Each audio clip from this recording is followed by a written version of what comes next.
Je connais un homme surhumain qui possède en lui tant de force.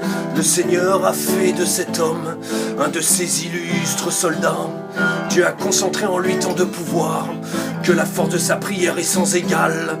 À n'en pas douter, si le monde reste le monde, c'est parce que cet homme travaille sans répit. Et pourtant cet homme, si vous le voyez, vous ne pourriez croire un seul instant que je sois en train de dire la vérité, car cet homme souffre de tant de maladies. Yves tient à peine sur ses deux jambes, et c'est là le moindre de ses mots. Mais Yves, lorsque tu rentreras à la maison,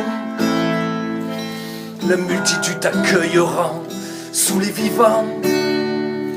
Tout le ciel fêtera le retour de ce grand guerrier couvert de médailles.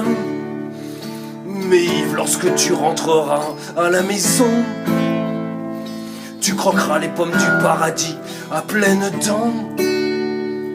Tes jambes seront si fortes et vigoureuses que tu feras des bonds d'une galaxie à une autre.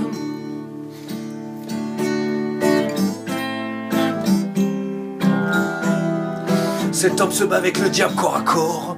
Le serpent lui inflige tant de blessures, mais Yves ne s'est jamais laissé abattre.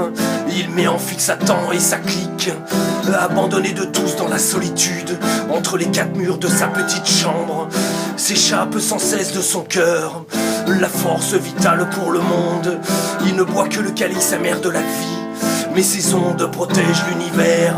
Seul au monde sans le moindre réconfort, il est le paratonnerre de l'humanité. Pensez à Yves, mes très chers frères, car sans lui nous n'en serions pas là. Mais Yves, lorsque tu rentreras à la maison, la multitude t'accueillera sous les vivants. Tout le ciel fêtera le retour de ce grand guerrier couvert de médailles. Mais Yves, lorsque tu rentreras à la maison, tu croqueras les pommes du paradis à pleines dents. Tes jambes seront si fortes et vigoureuses que tu feras des bonds d'une galaxie à une autre.